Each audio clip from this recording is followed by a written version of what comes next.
یاد رکھیے فرض نماز کے بعد دعا مانگنا یہ قرآن مقدس کی کئی آیات سے ثابت ہے اور حدیث مبارکہ سے بھی ثابت ہے۔ یوں نہ کہا کرو کہ فرض نماز کے بعد جو ہے دعا ثابت ہی نہیں ہے۔ کیوں نہیں ثابت جی؟ یہ تو قرآن سے بھی جو ہے نا وہ ثابت ہے۔ قرآن پاک کے اندر اللہ رب العزت نے کیا یہ حکم نہیں دیا فَإِذَا فَرَغْتَ فَانْصَبْ؟ یہ کیا ہے؟ فَإِذَا فَرَغْتَ فَانْصَبْ، جس وقت آپ فارغ ہو جائیے تو محنت کیجئے۔ فَانْصَبْ، اور نصب کا جو لفظ ہے اس کا معنی تھکاوٹ ہوتا ہے کہ کوئی ایسا کام کرنا جس کام کے اندر مشغول ہو کے بندہ تھکاوٹ محسوس کرے، یعنی آپ نماز سے فارغ ہو کے عبادت سے فارغ ہو کے اپنے آپ کو اس قدر جو ہے نا دعا مانگنے کے اندر مشغول کرے کہ آپ کو تھکاوٹ محسوس ہونے لگے۔ فَإِذَا فَرَغْتَ فَانْصَبْ، بعض مفسرین کہتے ہیں جس وقت آپ ایک طرح کی عبادت سے فارغ ہو جائیں تو دوسری قسم کی عبادت کے اندر مشغول ہو جائیں، اس میں محنت جو ہے نا وہ کرنے لگ پڑے۔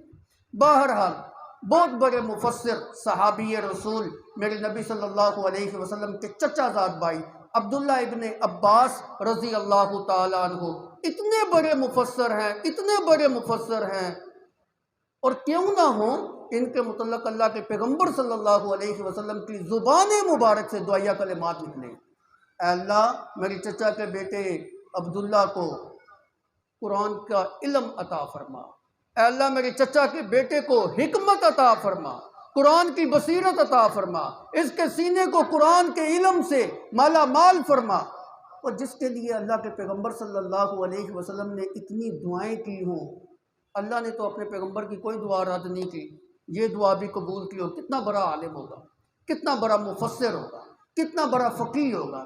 انہوں نے اس آیت کی فَإِذَا فَرَغْتَ فَانْصَبْ، اس آیت کی تفسیر کے اندر یوں فرمایا فَإِذَا فَرَغْتَ مِنَ الصَّلَاةِ الْمَكْتُوبَةِ فَانْصَبْ إِلَىٰ رَبِّكَ فِي الدُّعَاءِ، جس وقت آپ فرض نماز سے فارغ ہو جائیں، جس وقت آپ فَإِذَا فَرَغْتَ، جب تو فارغ ہو جائے، کس سے؟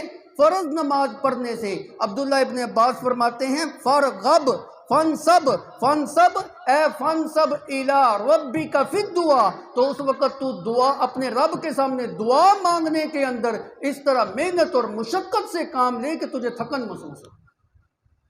حضرت عبداللہ ابن عباس رضی اللہ تعالیٰ عنہ نے فَإِذَا فَرَغْتَ فَانْصَبْ کا جو جملہ ہے اس سے استدلال یہ کیا، اس کی تفسیر یہ بیان کی کہ فرض نماز کے بعد دعا مانگنے کے اندر محنت اور کوشش کرنی چاہیے۔ تو معلوم ہوا کہ فرض نماز کے بعد جو ہے نا دعا مانگنی چاہیے، اور اتنے بڑے صحابی رسول ہیں، آپ کیا سمجھتے ہیں انہوں نے یہ تفسیر اپنی طرف سے بیان کی ہوگی؟ صحابی تو اپنی طرف سے تفسیر بیان ہی نہیں کرتا، صحابی نے تو براہ راست اللہ کے پیغمبر صلی اللہ علیہ وسلم سے علم سیکھا، وہ کس طرح جو ہے نا اپنی طرف سے کوئی بات کہہ سکتے ہیں؟ لا محالہ طور پہ انہوں نے یہ بات اللہ کے پیغمبر صلی اللہ علیہ وسلم کی زبان مبارک سے سنی ہو۔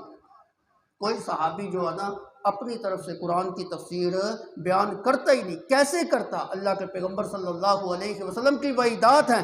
آپ نے فرمایا من قال فی القرآن برائیہ فلیتبوأ مقعدہ من النار، جس نے اپنے رائے سے قرآن کی تفسیر بیان کی سمجھ لے اس کا ٹھکانہ جو ہے نا جہنم کے اندر۔ کیا صحابہ کو اس حدیث کا علم نہیں تھا؟ وہ کیسے اپنی رائے کے مطابق جو ہے نا اس کی تفسیر بیان کر سکتے تھے؟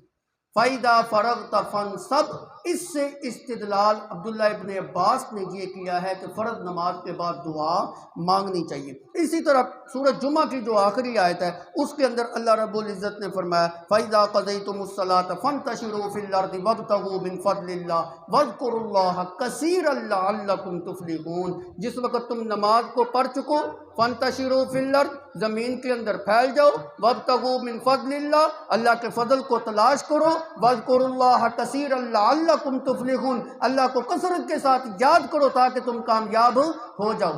اب آخری اور پہلے جملے کو ملا دیں کیونکہ یہاں ترتیب بیان کرنا مقصود نہیں ہے، یہاں ایک بات سمجھانا مقصود ہے۔ فَإِذَا قَضَيْتُمُ الصَّلَاةَ، جس وقت تم جمعہ کی نماز پوری کر چکو، آخری جملہ فَاذْكُرُوا اللَّهَ کثیرا لعلکم تفلحون، اللہ کو کثرت کے ساتھ یاد کرو تاکہ تم کامیاب ہو جو۔ دعا مراد ہے، مفسرین نے یہاں فرض نماز جمعے کی نماز کے بعد دعا مانگنا جو ہے نا مراد لیا ہے۔ پھر فرمایا فانتشروا فی الارض وابتغوا من فضل اللہ، جمعے کی نماز کے بعد اللہ کے حضور دعا مانگنے کے بعد اب زمین کے اوپر تم پھیل جاؤ اور اپنے رزق کی تلاش کرو، اللہ تمہیں رزق بھی دے۔ تو یہاں سے بھی علماء نے یہ استدلال کیا ہے کہ یہاں سے مراد دعا ہی جو ہے نا وہ مراد ہے۔ تیسری آیت یہ ہمارے سبق کی ہے جس کے اندر اللہ رب العزت نے فرمایا فَإِذَا قَضَيْتُمُ الصَّلَاةَ، جب نماز کو پورا کر چکو، فَاذْكُرُوا اللَّهَ قِيَامًا وَقُعُودًا وَعَلَىٰ جُنُوبِكُمْ، کھڑے ہو، بیٹھے ہو، لیٹے ہو، ہر حال کے اندر اللہ کو یاد کرو، جہاں سے مراد بھی دعا کرنا ہے۔ تو دعا کو معمولی جو ہے نا وہ نہ سمجھا کریں، فرض نماز کے بعد